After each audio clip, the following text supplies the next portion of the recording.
গায়েব সম্পৃক্ত যত বিষয় আছে সব বিষয়ের মূল বিষয়গুলো আল্লাহ তাআলা উল্লেখ করেছেন। এই আয়াতের মধ্যে আল্লাহ সুবহানাহু ওয়া তাআলা গায়েব সম্পৃক্ত 5টি বিষয়ের কথা বলেছেন। কয়টি বিষয়? 5টি বিষয়। হাদিসের ভাষায় এই 5টি বিষয়কে বলা হয়েছে মাফাতিহুল গায়েব, গায়েবের চাবিকাঠি সমূহ। কারণ আমরা তো ঈমান এনেছি, আমাদের পরিচয় দিতে গিয়ে আল্লাহ তাআলা প্রথমেই দিয়েছেন পবিত্র কোরআনুল কারীমের সূরা বাকারার একেবারে প্রথমেই আল্লাহ তাআলা মুত্তাকিন তথা ঈমানদারদের পরিচয় দিতে গিয়ে আল্লাহ তাআলা গায়েবের উপরে ঈমানের কথা বলেছেন। আলিফ লাম মিম যালিকাল কিতাবু লা রাইবা ফীহি হুদাল লিল মুত্তাকিন আল্লাযীনা ইউমিনুনা বিল গায়ব, যারা অদৃশ্যের উপরে ঈমান আনে। গায়েব সম্পৃক্ত 5টি বিষয়ের কথা আল্লাহ তাআলা এখানে উল্লেখ করেছেন। আর মুফাসসিরিনে কেরাম বলেন, পৃথিবীতে গায়েবের সাথে সম্পৃক্ত যত বিষয় আছে কোনো না কোনোভাবে এই 5টি বিষয়ের সাথে সংযুক্ত। আল্লাহ তাআলা এই আয়াতে প্রথমেই কিয়ামত কখন সংগঠিত হবে এই ব্যাপারে আল্লাহ তাআলা জানিয়ে দিয়েছেন যে কিয়ামত সংগঠিত হওয়ার সুনির্দিষ্ট সময়ের জ্ঞান একমাত্র আল্লাহ তাআলা ছাড়া আর কারো কাছে নাই। যদিও কিয়ামত কখন সংগঠিত হবে এটা কারো জানা নাই, তবে কিয়ামত সংগঠিত হবে এটার উপরে বিশ্বাস তো আমাদের সবার আছে নাকি? যদি বিশ্বাস না থাকে তাহলে তো ঈমানদারি হওয়া যাবে না। কারণ ঈমানের যেই 6টি ভিত্তি এর মধ্যে অন্যতম একটি ভিত্তি হলো পরকাল তথা কিয়ামতের উপরে ঈমান আনা। ছোটবেলায় আমরা যখন মক্তবে পড়েছি, ছুটির 10-15 মিনিট আগে একত্রে সবাইকে বসিয়ে আমাদেরকে আমাদের জীবনের সবচাইতে গুরুত্বপূর্ণ কথাগুলো শিক্ষা দেওয়া হতো। কালিমা সমূহ শিক্ষা দেওয়া হতো। তারপরে নামাজের জন্য যেই সূরা লাগে এগুলো শিক্ষা দেওয়া হতো। একটা বাচ্চা কোরআন পড়া শেখার আগেই নামাজ পড়া শিখে যাইত। কোরআন পড়া রিডিং শেখার আগেই নামাজের জন্য যা যা দরকার মক্তব থেকে সে শিখত। এই যে মক্তবে আমাদেরকে মিছিলের সাথে সাথে বলানো হইতো, আমানতু বিল্লাহি ওয়া মালাইকাতিহি ওয়া কুতুবিহি ওয়া রুসুলিহি ওয়াল ইয়াউমিল আখিরি ওয়াল কদরি খাইরিহি ওয়া শাররিহি মিনাল্লাহি তাআলা ওয়াল বা'সি বা'দাল মাউত। এইখানে 7টি বিষয়ের উপরে ঈমান আনার ঘোষণা আমরা দিতাম। আমানতু বিল্লাহ, আমি ঈমান এনেছি আল্লাহ তাআলার উপর, ওয়া মালাইকাতিহি, ফেরেশতাগণের উপর, ওয়া কুতুবিহি, আল্লাহ তাআলার নাজিলকৃত কিতাবসমূহের উপর, ওয়া রুসুলিহি, রাসূলগণের উপর, ওয়াল ইয়াউমিল আখিরি, পরকালের উপর, আখিরাতের উপর, ওয়াল কদরি খাইরিহি ওয়া শাররিহি মিনাল্লাহি তাআলা, ঈমান এনেছি তাকদীরের ভালো মন্দ সব আল্লাহর পক্ষ থেকে হয়। 7 নাম্বার ওয়াল বা'সি বা'দাল মাউত, মৃত্যুর পর পুনরায় জীবিত হওয়ার উপরে আমি ঈমান এনেছি। এখানে যদিও 7টা কথা আছে, কিন্তু এর মধ্যে একটি হলো 2 in 1, একের মধ্যে 2, ওয়াল ইয়াউমিল আখিরি আর ওয়াল বা'সি বা'দাল মাউত, এই 2টা মূলত এক। এই দৃষ্টিকোণ থেকে হাদিসের মধ্যে এসেছে ঈমানের ভিত্তি হলো 6টা। ঈমানের ভিত্তি কয়টা জোরে বলেন? 6টা। একেবারে পরকাল সম্পৃক্ত সব বিষয়ের উপরে ঈমান এনেছি। পরকাল সম্পৃক্ত গুরুত্বপূর্ণ একটা বিষয় বলে কিয়ামত। কিয়ামত কখন সংগঠিত হবে? বলে ছোট কিয়ামত তো ব্যক্তির মৃত্যুর সাথে সাথে শুরু হয়ে যায়। যখন কেউ মারা যায় ওই সময় থেকেই তার ব্যক্তিগত কিয়ামত শুরু হয়ে যায়। তবে কিয়ামত দ্বারা আমরা যেটাকে উদ্দেশ্য নেই যে পৃথিবী ধ্বংস হয়ে যাবে, পাহাড় সমূহ তুলার ন্যায় উঠতে থাকবে, আসমান খসে পড়বে, সমগ্র পৃথিবীর সব সৃষ্টি আল্লাহ যেগুলো চান সেগুলো ছাড়া সবাই মৃত্যুবরণ করবে। এইটা কখন হবে? বলে এই বড় কিয়ামত কখন সংগঠিত হবে এর একমাত্র সুনির্দিষ্ট সময় যিনি জানেন তিনি কে? আরো জোরে বলেন না, কে? আল্লাহ। তবে কিয়ামত সংগঠিত হবে এটার উপরে বিশ্বাস রাখতে হবে, যার বিশ্বাস নাই সে বেঈমান। কিয়ামত সংগঠিত হওয়ার সুনির্দিষ্ট সময় জ্ঞান আল্লাহ তাআলার কাছে। এই জন্য আল্লাহ তাআলা বলেন ইন্নাল্লাহা ইনদাহু ইলমুস সাআহ, আল্লাহ তাআলার নিকটেই কিয়ামতের ইলম। তার মানে কিয়ামত কখন সংগঠিত হবে এটা আল্লাহ ছাড়া কেউ জানে না, এমনকি কোন নবী রাসূল জানে না। আমার আপনার নবীজি তিনিও কিয়ামত কখন সংগঠিত হবে জানেন না। আমাদের দেশে কিছু ভাই আছে যারা নবীজিকে মোহাব্বত করে, কিন্তু মোহাব্বত করতে করতে একটা সময় আল্লাহ তাআলার গুণাবলীর সাথে নবীর গুণাবলীকে মিলায় ফেলে, নবীজিকে আল্লাহর সমকক্ষ হিসাবে দাঁড় করিয়ে দেয়। কি বলে? যে আল্লাহ যেমন আলিমুল গায়েব, নবীজিও আলিমুল গায়েব। নাউযুবিল্লাহ। নবীর কাছে গায়েবের খবর ততটুকু আছে যতটুকু নবীজিকে আল্লাহ তাআলা জানিয়েছেন। একাধিক হাদিসের প্রমাণ দেওয়া যাবে যে নবীজির কাছে গায়েবের ইলম নাই, নবীজি আলিমুল গায়েব নয়। আবার এটাও মনে করার কোনো সুযোগ নাই নবীজি আলিমুল গায়েব না হওয়ার কারণে ওনার সম্মান মনে হয় একটু কমে যাবে, এটা মনে করার কোনো সুযোগ নাই। এই গায়েবের খবর কিয়ামত কখন সংগঠিত হবে স্বয়ং নবীজিও জানেন না, ওহির বাহক যিনি জিব্রাইল আলাইহিস সালাম তিনিও জানেন না। জিব্রাইল আলাইহিস সালামও জানে না কিয়ামত কখন সংগঠিত হবে। একটা প্রসিদ্ধ হাদিস আছে যেটাকে বলা হয় হাদিসে জিবরিল। জিব্রাইল আলাইহিস সালাতু ওয়াস সালাম মানবাকৃতিতে নবীজির কাছে আসছেন। উদ্দেশ্য সাহাবায়ে কেরামকে দ্বীনের মৌলিক বিষয়গুলো শিক্ষা দেওয়া।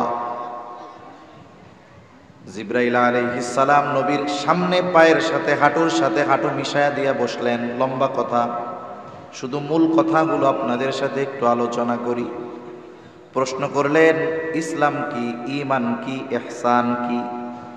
নবীজি সবগুলোর জবাব দিলেন।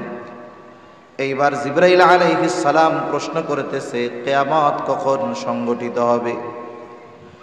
সবগুলোর জবাব নবীজি দিয়েছেন। কিয়ামত কখন সংগঠিত হবে এই প্রশ্নের জবাবে নবীজি বললেন মাল মাসউলু আনহা বিআলামা মিনাস সাইল। তার মানে আমাকে যেই ব্যাপারে জিজ্ঞাসা করা হয়েছে এটা জিজ্ঞাসাকারীর চাইতে যাকে জিজ্ঞাসা করা হয়েছে সে বেশি জানে না। তার মানে যে জিজ্ঞাসা করছে কিয়ামতের ব্যাপারে সে যা জানে আমিও তাই জানি। তার মানে কিয়ামত সংগঠিত কখন হবে যে জিজ্ঞাসা করছে সেও জানে না, আমিও জানি না। তবে কিছু আলামতের কথা, নিদর্শনের কথা বলেন নবীজি সাল্লাল্লাহু আলাইহি ওয়াসাল্লাম। কয়েকটা আলামতের কথা বলেছেন নবীজি। এক নম্বরে এই হাদিসের মধ্যে বলেন আনতালিদাল আমাতু রাব্বাতাহা। আল্লাহর নবী সাল্লাল্লাহু আলাইহি ওয়াসাল্লাম বলেন দাসী তার মনিবকে প্রসব করবে, গর্ভধারণ করবে, প্রসব করবে। লম্বা আলোচনা আছে। বর্তমান জামানার সাথে যেই বিষয়টার মিল বুজুর্গানে দিন বলেন যে কিয়ামতের আগে কিছু সন্তান মায়ের সাথে দাসীর মতো আচরণ করবে। এই আচরণটা আমাদের উপমহাদেশে মুসলিম সমাজে একরকম, কিন্তু ইউরোপিয়ান যারা, আমেরিকান যারা, পশ্চিমা কালচার যারা ধারক বাহক তাদের ক্ষেত্রে এই আচরণটা আরেক রকম। এরা মায়ের সাথে বোনের সাথে জেনা পর্যন্ত করতে দ্বিধাদ্বন্দ্বের মধ্যে পড়ে না। নাউযুবিল্লাহ। মুসলিম সমাজে এটা কেমন? বলে মায়ের সাথে দাসীর মতো আচরণ করে। এই যেই মা তাকে গর্ভে ধারণ করছে জীবনের একটা সময় এই মাকে সে বোঝা মনে করে। দেখা যায় ঘর থেকে বাহির করে দেয়, নিজে রাজপ্রাসাদ বিল্ডিং এ থাকে, মাকে গোয়ালঘরের মধ্যে রাখে। আছে না নাই? অনেক জায়গায় আছে এমন, ঘরের কাজ না করলে বৃদ্ধ মাকে খাবার দেয় না। এগুলো কিয়ামতের আলামত। তা মূল কথা যেটা, যে কিয়ামত কখন সংগঠিত হবে এটার সুনির্দিষ্ট সময় নবীজিও জানেন না, জিবরাইল আলাইহিস সালামও জানেন না। তবে কিয়ামত কখন সংগঠিত হবে এর আগে তো অনেক আলামত প্রকাশ পাবে। নবীজি সাল্লাল্লাহু আলাইহি ওয়াসাল্লাম অনেক আলামতের কথা আমাদের জানায় দিয়েছেন। এই কিয়ামতের আগে কিছু গুরুত্বপূর্ণ আলামতের কথা নবীজি জানিয়েছেন, এমন একটা হাদিস আপনাদের সাথে মুযাকারা করার জন্য পাঠ করছি। এই হাদিসের মধ্যে নবীজি বলেন, এই হাদিসের যেই 6টি বিষয়ের কথা নবীজি বলেছেন, এই 6 বিষয় সংগঠিত না হওয়া পর্যন্ত কিয়ামত সংগঠিত হবে না। 1 নাম্বার, নবীজি সাল্লাল্লাহু আলাইহি ওয়াসাল্লাম বলেন, লা তাকুমুস সাআতু হাত্তা ইউকবাদাল ইলম। নবীজি বলেন, কিয়ামত ততক্ষণ পর্যন্ত সংগঠিত হবে না যতক্ষণ না ইলম উঠায়া নেওয়া হবে। যতক্ষণ ইলম উঠায়া না নেওয়া হবে ততক্ষণ পর্যন্ত কিয়ামত সংগঠিত হবে না। তার মানে কিয়ামতের আগে দুনিয়ায় ইলম থাকবে না। ছোটবেলায় গল্পে গল্পে শুনতাম, কিয়ামতের আগে কোরআন হাদিস উঠা যাবে, ইলম উঠে যাবে। এখন কোন পদ্ধতিতে উঠবে? ওই সময় মানুষ গল্প বলতো। সব গল্প তো আর সত্য না, মানুষ অনেক সময় নিজের মন মতো সাজায়া বলতো আর কি, কথা বলতো এরকম। ইমাম সাহেব ফজরের নামাজে দাঁড়াবে, তাকবীরে তাহরিমা বলবে, আল্লাহু আকবার, সানা পাঠ করবে, আউযু বিল্লাহ বিসমিল্লাহ বলে কোরআনের তিলাওয়াত শুরু করবে। কিন্তু আউযু বিল্লাহ বিসমিল্লাহ বলবে, কিন্তু তার জবান দিয়ে সূরা ফাতিহা বের হবে না। এখন উনি কি করবেন? চিন্তিত হয়ে যাবেন। ইমাম সাহেব যদি কেরাত না পড়তে পারে, অথবা ইমাম যদি কেরাতে ভুল করে, পেছন থেকে মুক্তাদি লোকমা দেয়, মনে করায়া দেয়, অবস্থা এমন, ইমামও দাঁড়ায় থাকবে, মুসল্লিরাও দাঁড়ায় থাকবে, কারো মুখ দিয়ে সূরা ফাতিহা বের হবে না। এইবার ইমাম সাহেব মসজিদের তাকে কোরআন খুঁজতে যাবে, যে সূরা ফাতিহাটার দিকে একটু নজর দিয়া নেই। এইবার কোরআন খুলবে, দেখবে গত রাত্রে কোরআনের মধ্যে যেই কালো কালি দিয়ে লেখা ছিল কিছুই লেখা নাই, সব পাতাগুলো সাদা হয়ে গেছে। এটা হলো ছোটবেলায় শুনতাম যে এইভাবে কোরআন হাদিস উঠায় নিবে। কিন্তু নবীজি সাল্লাল্লাহু আলাইহি ওয়াসাল্লাম জানায় দেন ভিন্ন কথা। নবীজি বলেন, আল্লাহ তাআলা এইভাবে কোরআন হাদিস দুনিয়া থেকে উঠায় নেবেন না। আল্লাহ তাআলা বান্দার অন্তর থেকে একত্রে ইলম উঠায় নেবেন না। ইলম কিভাবে উঠায় নেবেন? নবীজি সাল্লাল্লাহু আলাইহি ওয়াসাল্লাম বলেন, আল্লাহ তাআলা আলেমদেরকে উঠিয়ে নেওয়ার মাধ্যমে ইলম উঠায়া নিয়ে যাবে। ইয়াকবিদুল ইলমা বিকবদিল উলামা। আল্লাহ তাআলা আলেমদেরকে উঠিয়ে নিয়ে যাওয়ার মাধ্যমে ইলম উঠায়া নিয়ে যাবে। আজ থেকে 100 বছর আগে যেই সমস্ত আলেম ছিল, 150 বছর আগে যারা দুনিয়ায় ছিলেন, কাসেম নানুতুবি রহমাতুল্লাহি আলাইহি, রশিদ আহমদ গাঙ্গুহি রহমাতুল্লাহি আলাইহি, আশরাফ আলী থানভী রহমাতুল্লাহি আলাইহি, মুফতি আজম শফি রহমাতুল্লাহি আলাইহি, এনাদের ইলম যেমন ছিল, বলেন তো এখনকার আলেমদের ইলম ওনাদের মতো নাকি? না।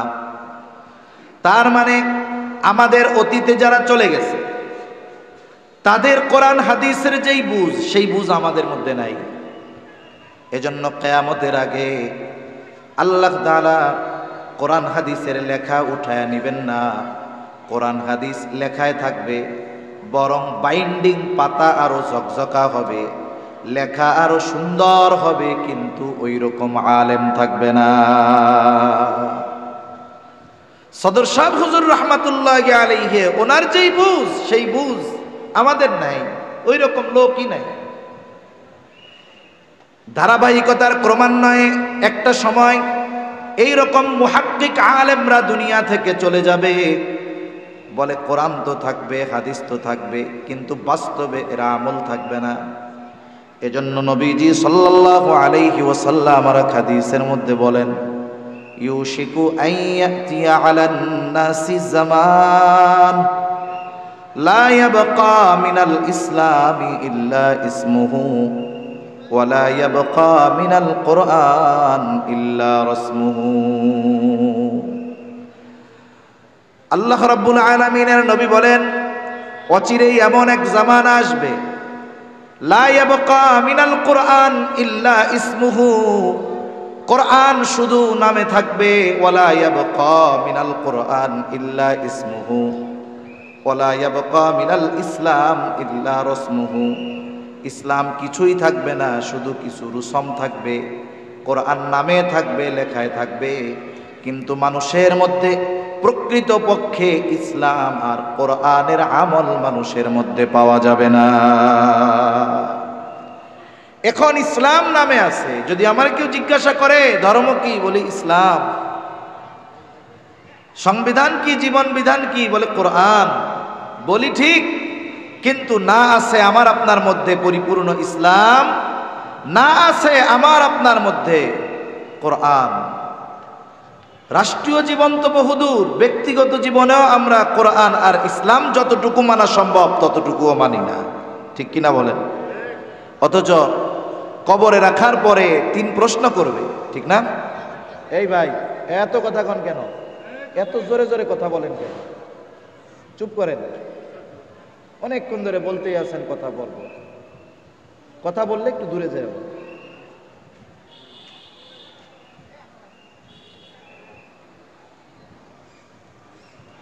কবরে রাখার পরে 3 প্রশ্ন করা হবে। কয় প্রশ্ন?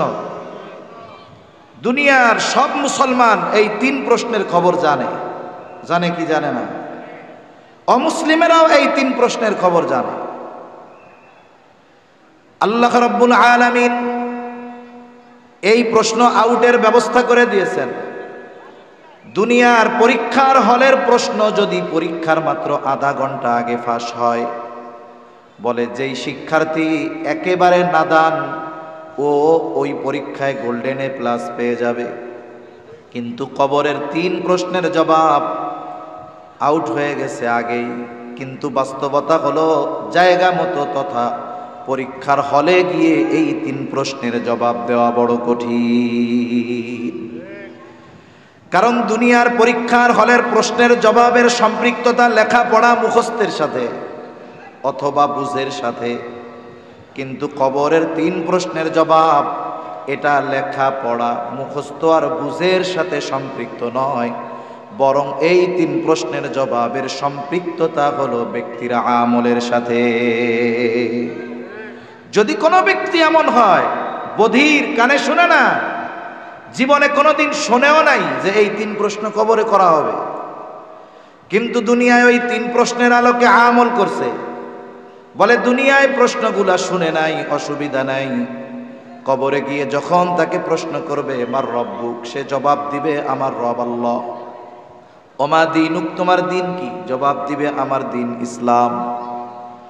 প্রশ্ন করা হবে নবীজির ব্যাপারে, নবীজিকে দেখায় বলা হবে মা হাযার রাজুলুল্লাযী বুইসা ফীকুম, এই ব্যক্তিকে যাকে তোমাদের কাছে প্রেরণ করা হয়েছিল। সে বইলা দিবে ইনি হলেন আমাদের নবী মুহাম্মদুর রাসূলুল্লাহ সাল্লাল্লাহু আলাইহি ওয়াসাল্লাম। তবে হ্যাঁ, এই 3 প্রশ্নের জবাব তো আমলের সাথে সম্পৃক্ত। যেই ব্যক্তি রবের হুকুম আহকাম মেনে দুনিয়ার হায়াত অতিবাহিত করবে, সে বলবে আমার রব আল্লাহ। যে ব্যক্তিগত জীবন থেকে নিয়ে রাষ্ট্রীয় জীবন পর্যন্ত যেখানেই তার সুযোগ ছিল ইসলামের আলোকে পরিচালিত হয়েছে, করেছে, সে জবাব দিবে আমার দিন হলো ইসলাম। আর যে নবীর আদর্শকে নিজের আদর্শ বানিয়ে নিয়েছে, সে জবাব দিবে আমার নবী মুহাম্মদুর রাসূলুল্লাহ সাল্লাল্লাহু আলাইহি ওয়াসাল্লাম।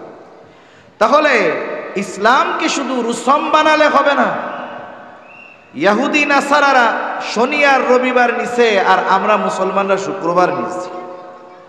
তাদের ইবাদতের জায়গাগুলো রবি আর শনিবার ভরে, আর আমাদের মসজিদগুলো শুধুমাত্র শুক্রবারে ভরে, ঠিক কিনা বলেন?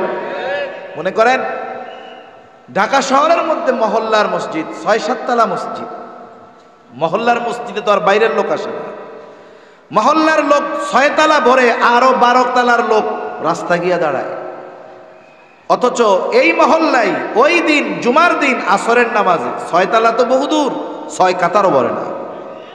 এখন আমি আপনি যদি হিসাব করি, তাইলে লিগেল ইসলাম মানা লোকের সংখ্যা মুসলমান ৯২%, তবে ইসলাম মানা লোকের সংখ্যা ১০০ জন মুসলমানের মধ্যে ১ জন পাওয়া কঠিন, এটাই বাস্তব। যাই হোক, মূল কথা থেকে অনেক দূরে চলে গেছে। রাসূলুল্লাহ সাল্লাল্লাহু আলাইহি ওয়াসাল্লাম জানায় দেন, কিয়ামতের আগে কোরআন লেখায় থাকবে, ইসলাম রুসুমের সাথে থাকবে, বাস্তবে কোরআন থাকবে না, বাস্তবে ইসলাম থাকবে না। অনুরূপভাবে ইলমকেও আল্লাহ উঠায় নিবেন, কোরআন হাদিস লেখায় থাকবে, কিন্তু কোরআন হাদিসের সহি বুঝনেওয়ালা লোকগুলোকে আল্লাহ তাআলা আস্তে আস্তে উঠায় নিবে। তখন কি হবে? ওই হাদিসের শেষে আসতেছে, মানুষেরা জাহেলদের কাছে ফতোয়া জিজ্ঞাসা করবে। মানুষ জাহেলের কাছেও জিজ্ঞাসা করতে পারে, আবার এখন তো মানুষের কাছেও যায় না, এখন চ্যাট জিপিটি, মোবাইল আর গুগলের কাছে যায়, ঠিক কিনা বলে?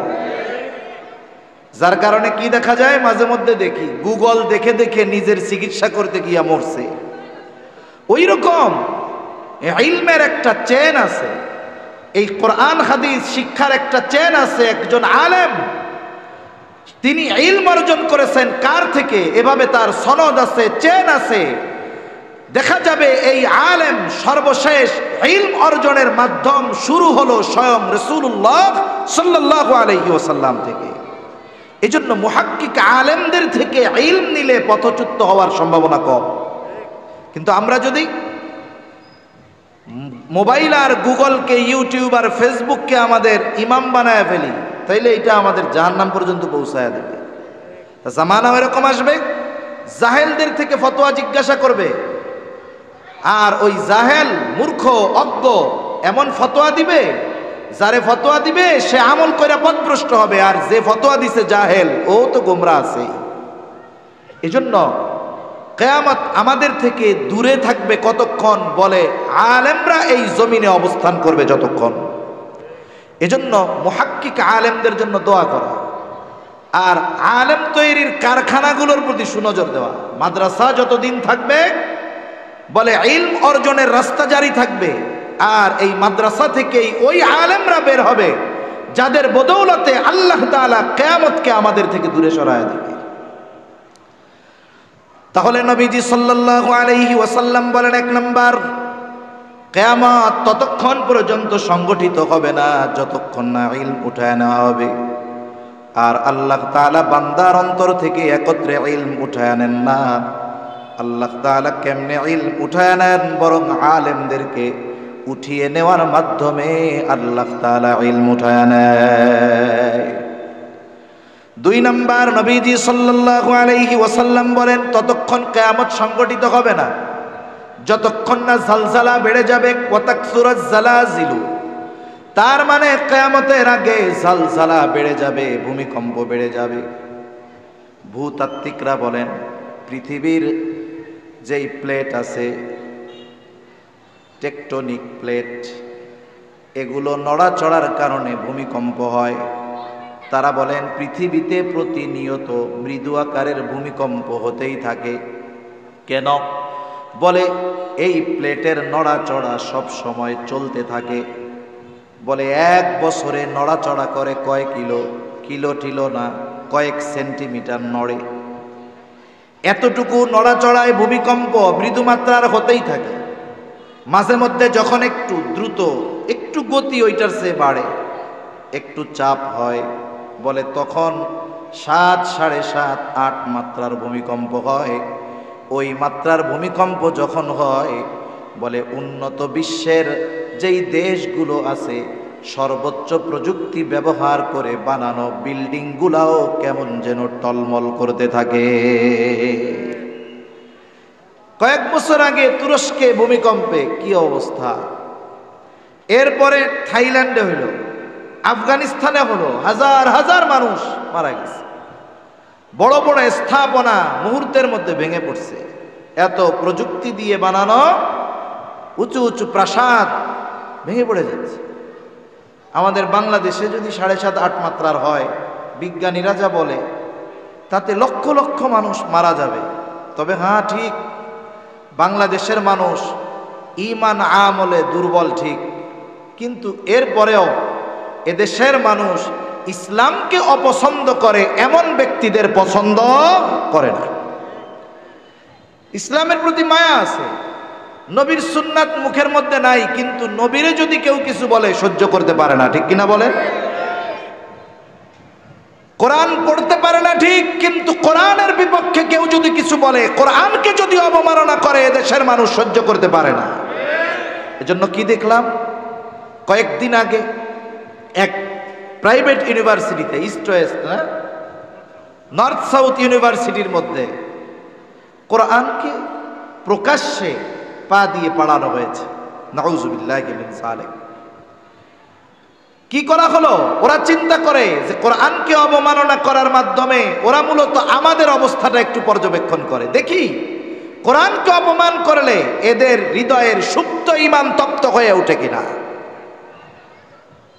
আবার দেখুন, যখনই কেউ কোরআন অবমাননা করে, আল্লাহ এবং তার রাসূলের বিরুদ্ধে বলে, অমুসলিমদের কথা বাদ দেন, একদল মুসলমান ওই জালেমদের পক্ষ নিয়ে ওই কোরআন, ইসলাম, আল্লাহ এবং রাসূল অবমাননাকারীদের পক্ষ নিয়ে তারে পাগল বানিয়ে বিচার থেকে বাঁচাতে চায়, ঠিক কিনা বলে?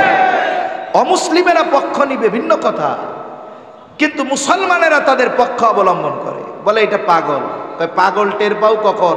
যখন আল্লাহ রাসূল কোরআন অবমাননা করে তখন। এর আগে পাগল আর টের পাও না, তাই না? দুনিয়ার যত পাগল আছে, কেউরে কোনোদিন দেখলাম না বাইবেল পুড়াইল। দুনিয়ার কোন পাগলরে দেখলাম না কোনদিন তিপ্রিটক পুড়াইল। দুনিয়ার কোন পাগলরে দেখলাম না অমুসলিমদের উপাস্যদের নিয়ে গালাগালি দিল। সব পাগল আল্লাহ রাসূল আর কোরআন অবমাননা আর বকা দেওয়া শিখে, তাই না? আমাদেরকে এই ভূগোল বুঝ দিলে হবে না, মনে রাখতে হবে। আবার এই বিষয়কে কেন্দ্র করে এমন বিশৃঙ্খলা করার সুযোগও নাই যাতে করে বহির্বিশ্বের সামনে মুসলমানদেরকে সন্ত্রাসী আর জঙ্গিভাবে উপস্থাপন করা যায়। এই সুযোগও নেওয়ার কোনো সুযোগ ইনশাআল্লাহ দেওয়া হবে না। এজন্য আমরা রাষ্ট্রীয়ভাবে আইন চাই। আজ পর্যন্ত বাংলাদেশের ইতিহাসে এমন একজন লোককে দেখান যেই ব্যক্তি অন্যান্য ধর্মাবলম্বী যাদের আছে বাইবেল পুড়াইছে, পাড়াইছে, একটা দেখাইতে পারবেন? বৌদ্ধদের ধর্মীয় গ্রন্থ ত্রিপিটক পাড়াইছে, পুড়াইছে, দেখাইতে পারবেন? তাদের উপাস্যদের নিয়ে বকা দিয়েছে, গালাগালি দিয়েছে, এটা কেউ দেখাতে পারবে না। বরং ইসলাম আমাদেরকে অন্যান্য ধর্মাবলম্বী যাদেরকে উপাস্য হিসাবে গ্রহণ করেছে তাদেরকে বকা দিতে ইসলাম আমাদের নিষেধ করেছে। এজন্য মনে রাখতে হবে, এদেশে যদি বসবাস করতে হয় শান্তির সাথে, ইসলাম এবং মুসলমানদেরকে, আল্লাহ এবং রাসূলকে সর্বোচ্চ রেসপেক্ট করেই এদেশে অন্যান্য সব মানুষের শান্তিপূর্ণ সহ অবস্থান সম্ভব, এছাড়া সম্ভব নয়। আমরা শান্তিপূর্ণ সহ অবস্থানে বিশ্বাসী। আচ্ছা, দুর্গাপূজা চলছে, ওয়াজ মাহফিলও চলছে, কোন ওয়াইজ আপনাদেরকে এই কথা বলছে যে দুর্গাপূজা চলতেছে, হিন্দুদের বকা দিবেন, মন্দিরে গিয়া মূর্তি ভেঙে দিবেন? কেউ বলছে? সর্বোচ্চ আকারে নিষেধ করা হয়েছে এই বিষয়গুলো।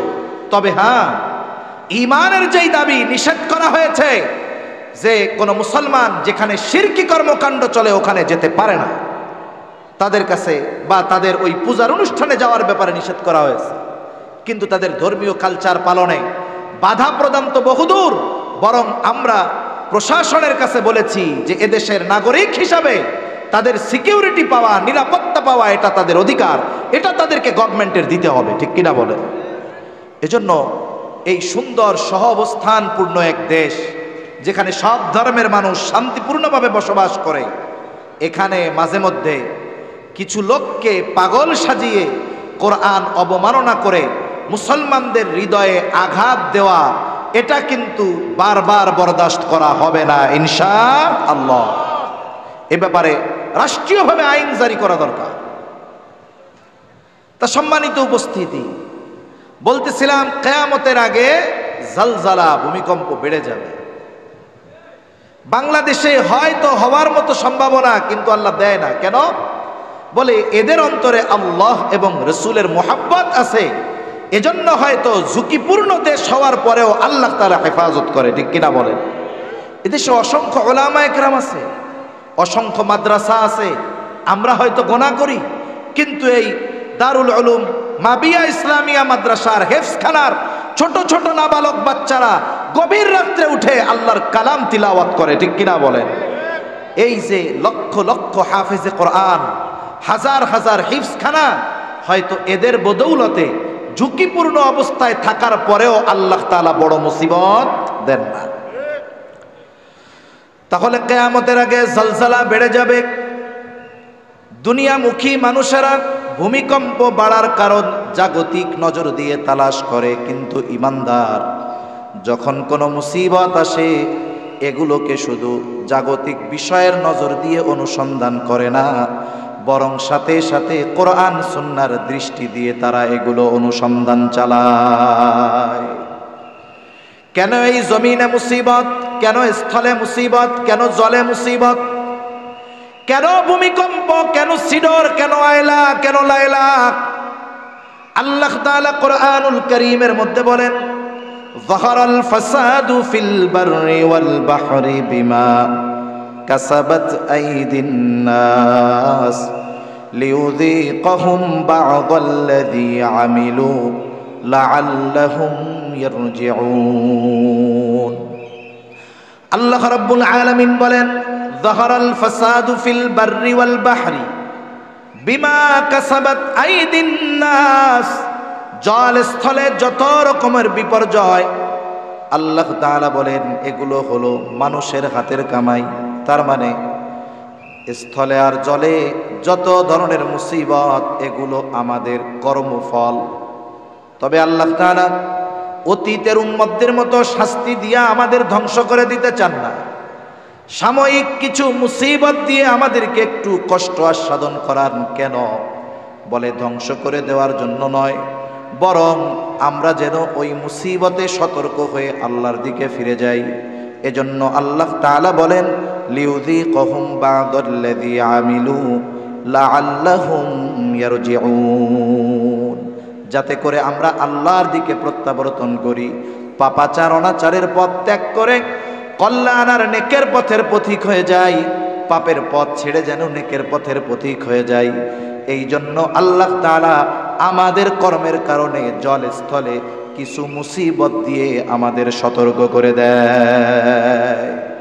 যেমন স্কুল হোক আর মাদ্রাসা হোক, যদি কোনো ছাত্র দুষ্টমি করে, এই দুষ্টমির মাত্রা যদি অতিক্রম করে ফেলে, অবাধ্যতা যদি মাত্রা অতিরিক্ত হয়, সন্তান যদি পিতামাতার আনুগত্য না করে, কথা না শুনে, শিক্ষক ছাত্রকে শাস্তি দেয়, পিতামাতা সন্তানকে শাস্তি দেয়। শাস্তি দেওয়ার সময় অনেক সময় হয়তো প্রহার করা হয়, একটু কঠিন শাস্তি দেওয়া হয়। বলুন তো, শাস্তি যখন যাকে দেওয়া হয় তার কাছে কি শাস্তিটা ভালো লাগে? মনে মনে কয় কত বড় জালেম, আমারে মারলো। কিন্তু পিতা যে শাস্তি দিল, শিক্ষক যে শাস্তি দিল, বলেন তো এই শাস্তি কি ওকে ধ্বংস করার জন্য দিছে, নাকি ও সঠিক পথে যেন ফিরে আসে এই জন্য দিছে? নিশ্চয়ই সঠিক পথে ফিরে আসে যেন এই জন্য দিয়েছে। মুহাব্বত আছে, চাই যে গুনার পথ ছেড়ে ভালো পথে আসুক, এই জন্য শাস্তি দিছে যেন অন্যায় কাজটা আর না করে। আল্লাহ তাআলা আমাদেরকে মুহাব্বত করেন, ভালোবাসেন। মূলত আল্লাহ তাআলা চান না তার বান্দাদেরকে আযাব গজব দিয়ে সমূলে শেষ করে দিতে।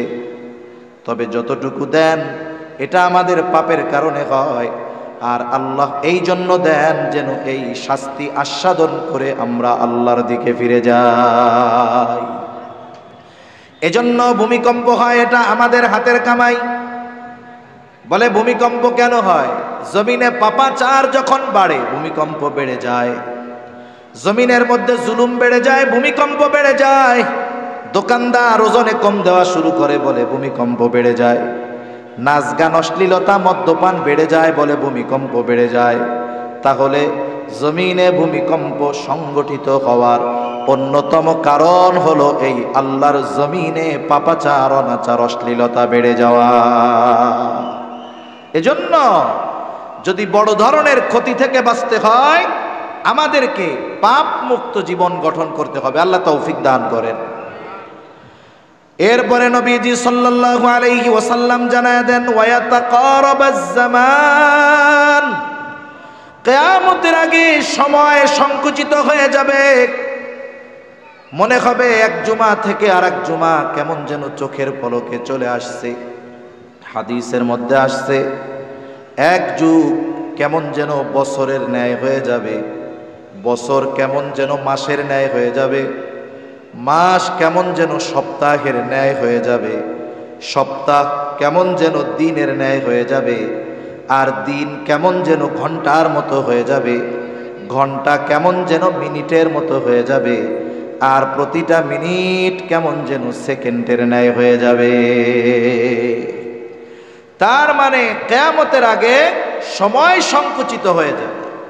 আগেও তো 12 বছরে এক যুগ ছিল, 12 মাসে এক বছর ছিল, 7 দিনে এক সপ্তাহ ছিল, 24 ঘন্টায় এক দিন ছিল,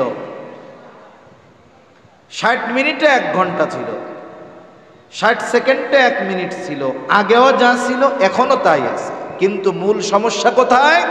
বলে সময় থেকে আল্লাহ বরকত উঠায় নিয়ে গেছে, যার কারণে অতীতের মানুষের সময়ে বরকত ছিল। জাস্টিস মুফতি তকি উসমানী দামাত বরকাতুহুমুল আলিয়া উনি সময়ের মূল্যায়ন নিয়ে বয়ান করতে গিয়ে বলতেছেন যে সময় প্রত্যেকটা ব্যক্তি যেমন ব্যবহার করে সময় তার সাথে ওইরকম আচরণ করে। বলে কেউ যদি সময়কে অহেতুক কাজে ব্যয় করে, গুনার কাজে ব্যয় করে, এই সময় তার জন্য সংকুচিত হয়ে যায়। কিন্তু সময়কে যদি কেউ ভালো কাজে ব্যয় করে ওই সময়ের মধ্যে আল্লাহ বরকত দিয়ে দেয়। যেমন চায়ের দোকানে জোহরের পর থেকে নিয়ে রাত 10টা পর্যন্ত বসে থাকে, কষ্ট হয় না। অনেক মানুষ এমন আছে না নাই? কিন্তু মসজিদে আইসা ইমাম সাহেবের 2 রাকাত নামাজ 7 মিনিটের জায়গায় 8 মিনিট লাগলে কাশি শুরু হয়ে যায়। বল খেলা টেলিভিশনের পর্দায় 5 ঘন্টা 6 ঘন্টা নিয়ে দেখতে সমস্যা হয় না, কিন্তু কোরআন দেখে 2 পৃষ্ঠা পড়তে গেলে কলিজা ছটফট করে, আছে না নাই? বসায় রাখা যায় না মসজিদের মধ্যে। জাগতিক অহেতুক আড্ডায় ঘন্টার পর ঘন্টা পার হয়ে যায়। জুমার দিন ইমাম সাহেব কোনো মতে সালাম ফিরাইতে দিরি 50 জনের ঘাড়ে পাড়া দিয়া মসজিদ থেকে বাহির না হইলে তার ভালো লাগে না, আছে না নাই? এই যে ভালো কাজে দেখবেন অস্থিরতা কাজ করে, যদি এই অস্থিরতাকে জয় করে ওই ভালো কাজের উপরে নিজেকে রেখে দেওয়া যায় তাহলে দেখবেন সময় বরকত হয়ে গেছে। আর নাইলে কি হবে? জুমার দিন সকালবেলায় মনে হবে আরে এই তো কয়দিন আগেই দেখি শুক্রবার একটা গেল। এভাবেই একটা সময় আমাদের যেই হায়াত বরাদ্দ আছে এটা শেষ হয়ে যাবে, কোনো কাজে লাগবে না। এজন্য আগের মনীষীদের অবস্থা দেখেন। ইমাম গাজ্জালী রহমাতুল্লাহি আলাইহি কত বছর, অল্প কিছু সময় কাল বাঁচছে, 50-56 বছর এরকম মনে হয় বাঁচছে। ইমাম বুখারী রহমাতুল্লাহি আলাইহি 56 বছর বাঁচছে, অথচ এই অল্প হায়াতে তারা যেই পরিমাণ লিখে গেছে আমরা তাদের চেয়ে বেশি হায়াত পেয়ে ওই পরিমাণ পড়তেই পারি না। ওটা তো অনেক আগের কথা। নিকট অতীতের কথা বলি, হাকিমুল উম্মাত আশরাফ আলী থানভী রহমাতুল্লাহি আলাইহি ওনার যেই রচনা, ওনার যেই লেখা, উনি যা লিখে গিয়েছেন গোটা হায়াতে, কত খেদমত করেছেন দ্বীনের, এরপরে যা লিখছেন গোটা হায়াতে আমরা পড়ে শেষ করতে পারি না। কেন? বলে ওনাদের হায়াতে বরকত ছিল, সময়কে ভালো কাজে লাগাইছে। এই জন্য আমরাও যদি সময়ে হায়াতে বরকত চাই, অহেতুক ফালতু কাজ বাদ দিয়ে ভালো কাজে মনোনিবেশ করতে হবে ইনশাআল্লাহ। বলেন তাহলে কিয়ামতের আগে নবীজি বলেন ওয়া তাকারাবাজ জামান, কিয়ামত ততক্ষণ সংগঠিত হবে না যতক্ষণ না সময় সংকুচিত হবে। এরপরে নবীজি বলেন ওয়া তাযহারুল ফিতান, কিয়ামতের আগে ফিতনা প্রকাশ পাবে, ততক্ষণ কিয়ামত হবে না। এখানে ফিতনা দ্বারা উদ্দেশ্য হলো মসিহ দাজ্জাল।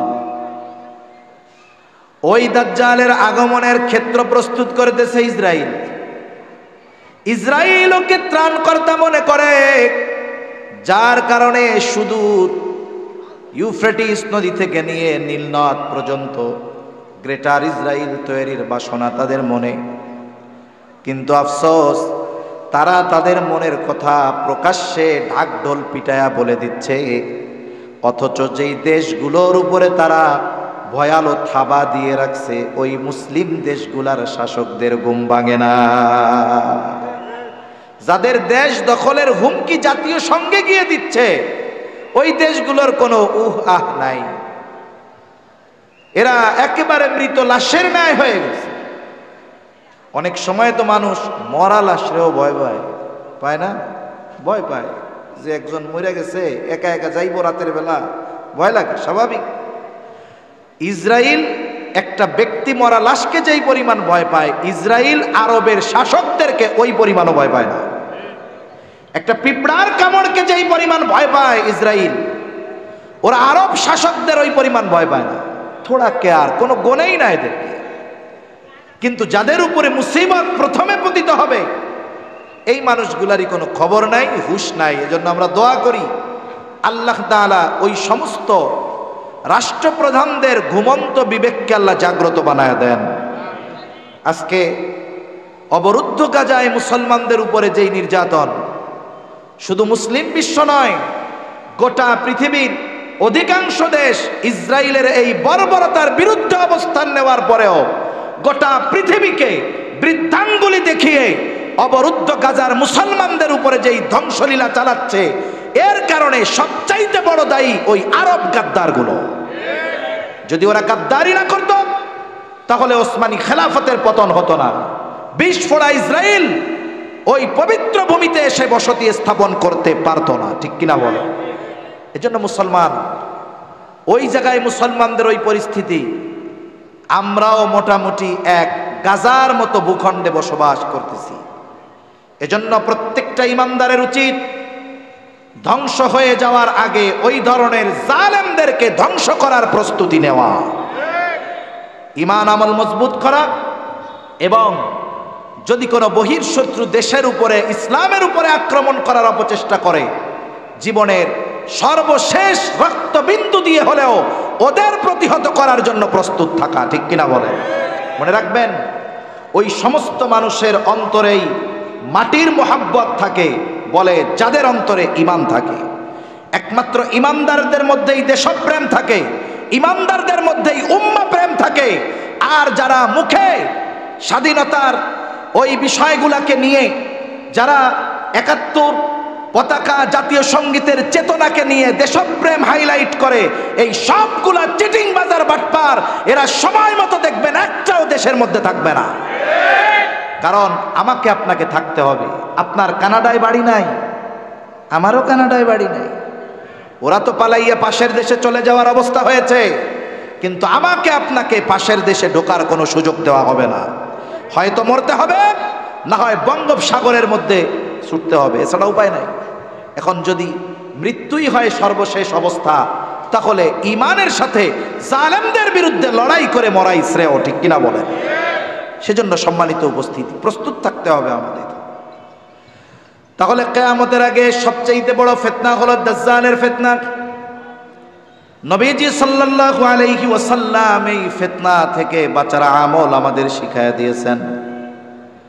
নবীজি সাল্লাল্লাহু আলাইহি ওয়াসাল্লাম সূরা কাহাফের আমলের কথা শিখায়া দিয়েছেন।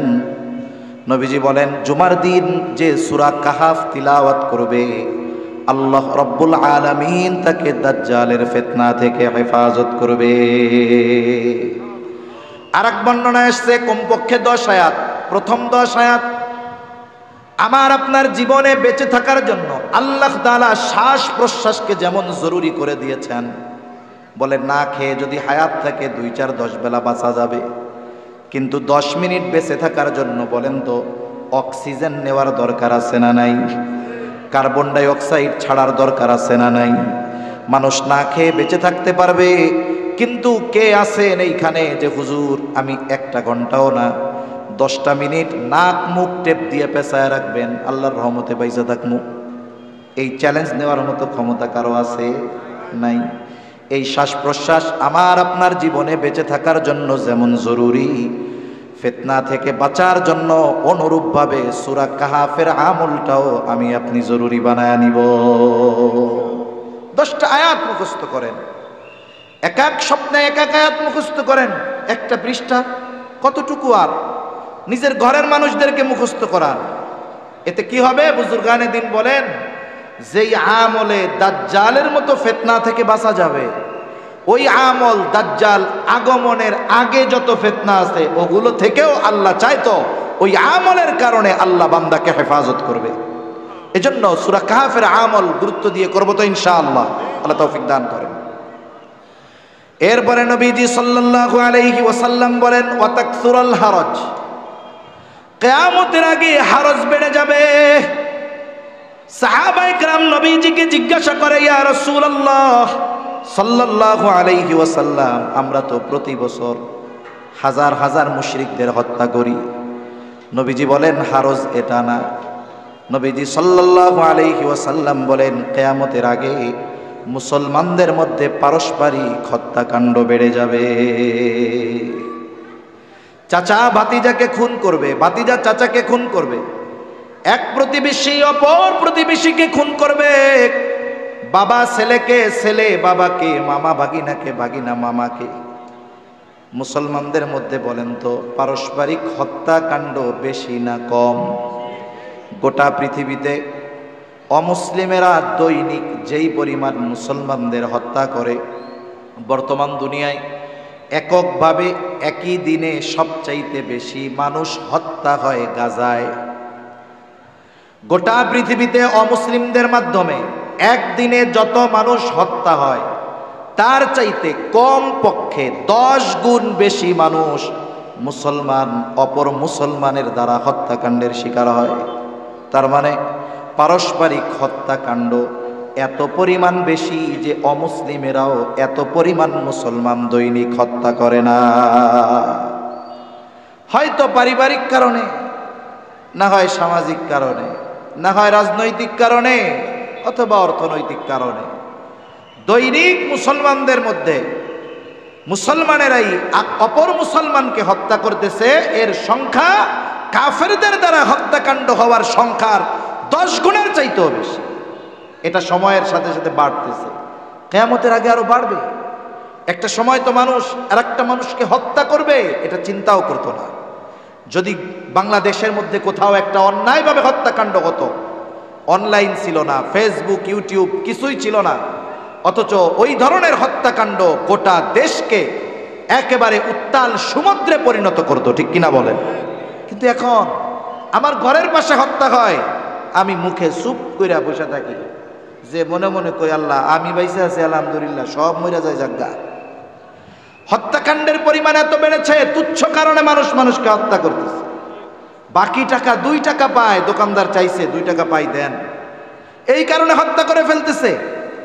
একটু কথা কাটাকাটি তর্কাতর্কি হয়েছে, এই কারণে একজন আরেকজনকে হত্যা করে ফেলতেছে। তরুণদের মধ্যে যুবক কিশোর ছোট মানুষ ক্লাস 5-6-এ পড়ে, একটু তর্কাতর্কি হয়েছে, কত ঠান্ডা মাথায় প্ল্যান করে সংঘবদ্ধভাবে হত্যাকাণ্ড সংগঠিত করতেছে। এক একটা ঘটনা, এটা শুধু ঘটনা পর্যন্ত সীমাবদ্ধ নয়, ওই যেই ঘটনাটা ঘটতেছে ওটাই হলো ভবিষ্যতের বাস্তব রূপ, যদি আমরা এখন থেকে সতর্ক না হই। এজন্য কিয়ামতের আগে আল্লাহর নবী বলেন পারস্পরিক হত্যাকাণ্ড বেড়ে যাবে। অথচ হত্যা কত বড় জঘন্য এক অপরাধ।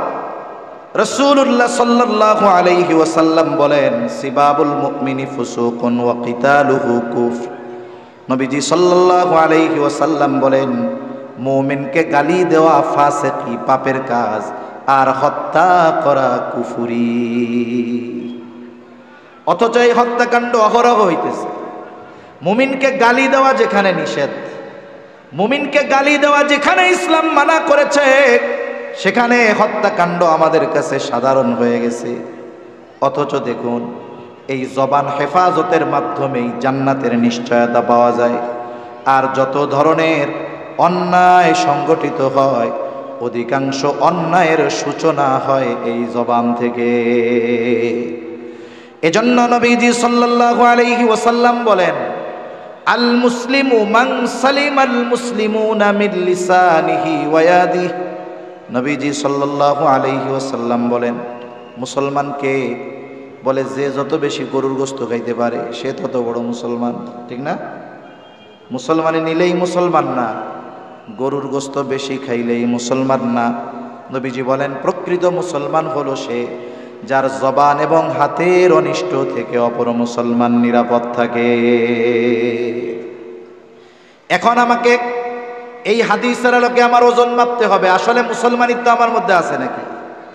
হতে পারে আমাদের রাজনৈতিক চিন্তাধারা ভিন্ন, হতে পারে আমাদের চিন্তা ভাবনা ভিন্ন, দল ভিন্ন, কিন্তু সবাই মুসলমান। এখন বলুন তো, দলের স্বার্থকে কেন্দ্র করে অপর আর এক মুসলমানকে গালি দেওয়া যাবে? জোরে বলেন, যাবে নাকি? মাথা ফাটানো যাবে নাকি? যাবে না। এজন্য আমাদের মধ্যে ইউনিটি দরকার। দল মত ভিন্ন হতে পারে, কিন্তু মুসলিম হিসাবে আমি অপর মুসলমানের হকগুলোর ব্যাপারে খেয়াল রাখব। তাহলে জবান হেফাজতের মাধ্যমে মুসলমান হওয়া যায়। জবান যার হেফাজত নাই, নিয়ন্ত্রণে নাই, ও মুসলমান হইতে পারবে না। আবার নবীজি সাল্লাল্লাহু আলাইহি ওয়াসাল্লাম বলেন, তোমরা আমাকে দুটো জিনিস হেফাজতের গ্যারান্টি দাও, আমি তোমাদের জান্নাতের গ্যারান্টি দিব। একটা হলো উভয় চোয়ালের মধ্যবর্তী গোশতের টুকরা চাপ, জিহ্বা, আর একটা হলো উভয়ের মধ্যবর্তী স্থান, লজ্জা স্থান। নবীজি বলেন, এই দুইটা জিনিস হেফাজতের নিশ্চয়তা দাও, আমি তোমাদের জান্নাতের নিশ্চয়তা দিব। তার মানে যদি কেউ প্রকৃত মুসলমান হতে চায়, জবান হেফাজতের দরকার। জান্নাতের নিশ্চয়তা যদি নবীর থেকে পেতে চায়, জবান হেফাজতের দরকার। তাই আজকে থেকে আমরা নিজেরা ওয়াদাবদ্ধ হব, এখন থেকে আমি আমার জবানের দ্বারা অপর কোনো মুসলমান ভাইকে কষ্ট দিব না, ইনশাআল্লাহ। বকাঝকা দিব না তো, আমার জবান হেফাজত করবে ইনশাআল্লাহ। তাহলে রাসূলুল্লাহ সাল্লাল্লাহু আলাইহি ওয়াসাল্লাম বলেন, ওয়াতাকসুরুল হারজ, কিয়ামতের আগে হত্যাকাণ্ড বেড়ে যাবে। হত্যাকাণ্ড এত পরিমাণ বাড়বে, নবীজি বলেন কিয়ামতের আগে হত্যাকাণ্ড এত পরিমাণ বাড়বে, যে হত্যা করবে, যাকে হত্যা করবে সে জানবে না কেন তারে হত্যা করলাম, আবার যাকে হত্যা করা হবে সেও জানবে না কেন আমাকে হত্যা করা হলো। এজন্য এই ধরনের অপরাধগুলার শুরু হয় অধিকাংশ সময় জবান থেকে। এই জবানকে যদি আমরা নিয়ন্ত্রণে আনতে পারি, আশা করা যায় অনেক অনাকাঙ্ক্ষিত ঘটনা থেকে আমরা বাঁচতে পারবো। আল্লাহ আমাদের জবান হেফাজতের তৌফিক দান করেন। জবান খুলে বলি আমিন।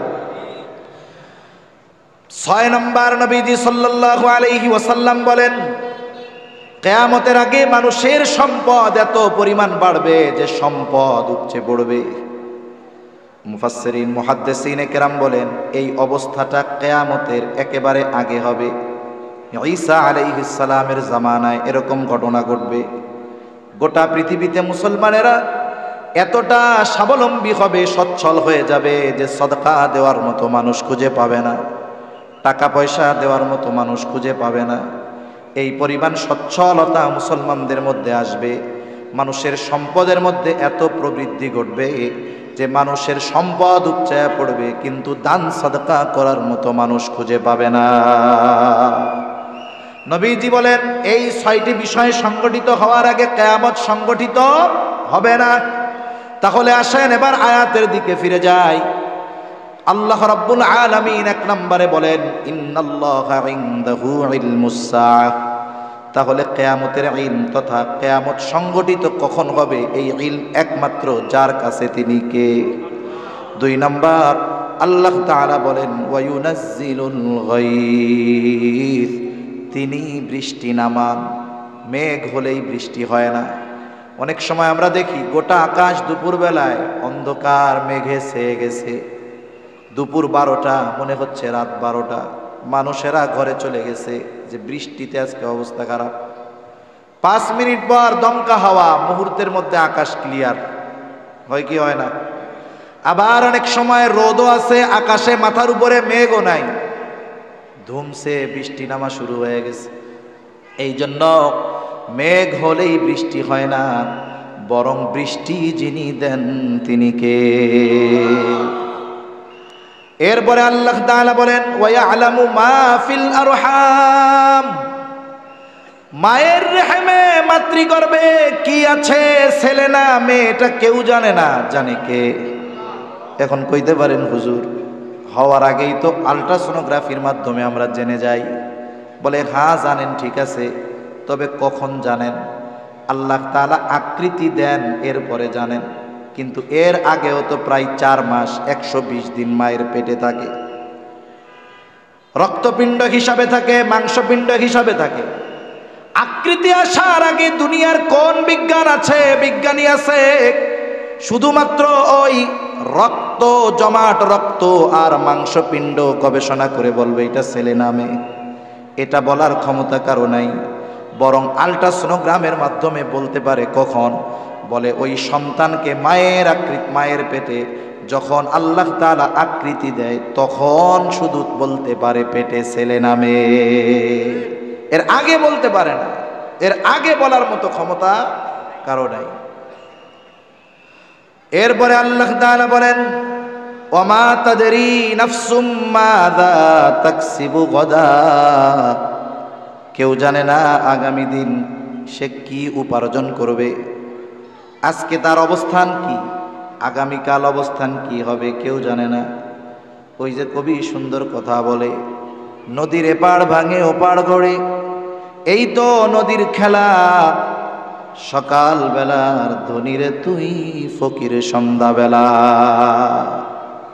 কি আছে? বলে সকালের খাবার কোথায় আর রাতের খাবার কোথায় কেউ জানে না, ঠিক না? সেজন্য আল্লাহ তাআলা বলেন ওয়ামা তাদরি নাফসুম মাযা তাকসিবু গাদা, কেউ জানে না আগামী দিন কি সে উপার্জন করবে, কার অবস্থা আগামীকাল কি হবে, আজকের অবস্থার সাথে কালকের অবস্থার কি হবে কেউ জানে না। আজকে যার হাতে কিছু নাই, কালকে হয়তো সে বাদশা হয়ে যাইতে পারে, ঠিক কিনা বলেন? কিছুই ছিল না, বলে সেও হয়তো ক্ষমতার মসনদে বসে যাইতে পারে। এরপরে আল্লাহ তাআলা বলেন কেউ জানে না আগামীকাল সে কি উপার্জন করবে। ওয়ামা তাদরি নাফসুম মাযা তাকসিবু গাদা ওয়ামা তাদরি নাফসুম বিআইয়ি আরদিন তামুত, কেউ জানে না কোন জমিনে তার মৃত্যু হবে, তার মৃত্যু আল্লাহ কোন জমিনে কোথায় লিখে রাখছেন এটা কেউ জানে না। হাদিসের মধ্যে আসছে যার মৃত্যু যেখানে লেখা ওইখানে যদি তার কোনো প্রয়োজন নাও থাকে, আল্লাহ প্রয়োজন সৃষ্টি করে তাকে ওই জায়গায় নিয়ে যাবে। আল্লাহ তাআলা প্রয়োজন সৃষ্টি করবে। অনেক সময় অনেক মানুষ আছে জীবনে মেন রোডে যায় না, বলে যেই দিন গেছে ওই দিনই ট্রাকের চাকায় পিষ্ট হয়ে মারা গেছে। মানুষ আফসোস করে বলে আরে লোকটা জীবনে কোনোদিন ওই জায়গায় যায় নাই, আজকে গেল আজকেই শেষ। তার মানে ওই জায়গাটা তার মরণ ছিল, আল্লাহ প্রয়োজন সৃষ্টি করে তাকে ওখানে নিয়ে গেছে। এজন্য আমরা কেউ জানি না কোন জমিনে কোথায় কোন জায়গায় আমার আপনার মৃত্যু লেখা আছে। এই বিষয়গুলোর একমাত্র ইলম যার কাছে তিনি কে? জোরে বলেন না কে? এজন্য এই কথা বলা যায় আমাদের সব কিছু সুনির্দিষ্ট, তবে আমাদের অজানা।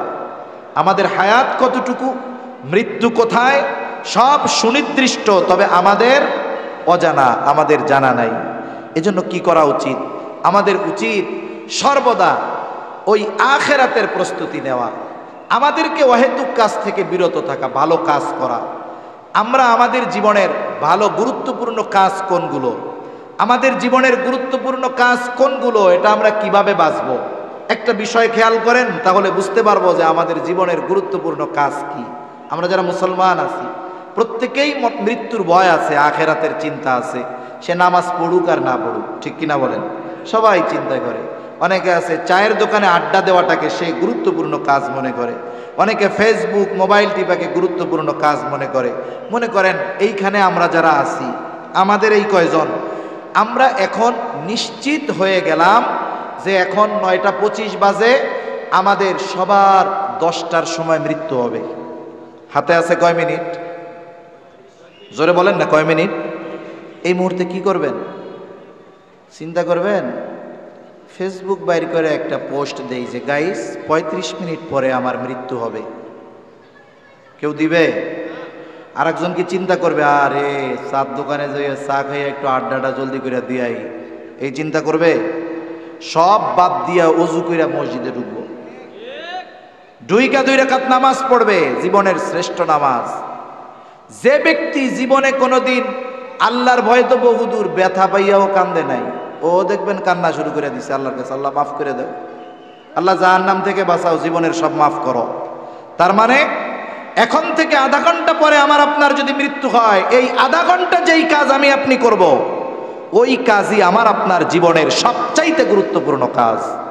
এজন্য সম্মানিত উপস্থিতি, কোন সময় হায়াত শেষ হয়ে যায় আমরা কেউ জানি না, কিন্তু আখেরাতের পথের পথিক হতে হবে এ ব্যাপারে কোনো সন্দেহ নাই।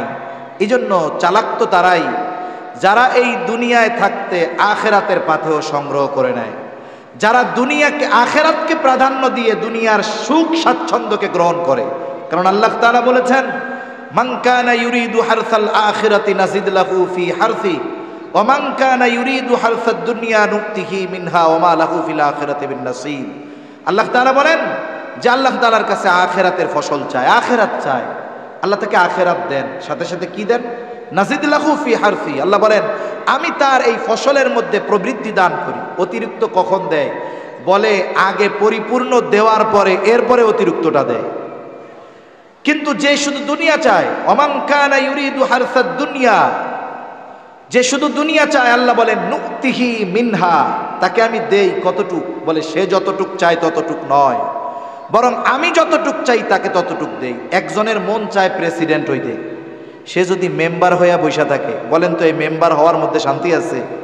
তার চাওয়া কি? আমি প্রেসিডেন্ট হব, কিন্তু আল্লাহ ওরে মেম্বার বানায় বসায় রাখছে, দেখবেন ওর শান্তি নেই। তাহলে আল্লাহ তাআলা যারা দুনিয়া চায়, সে যতটুক চায় ততটুক দেন না, বরং আল্লাহ যতটুক চায় ততটুক দেন।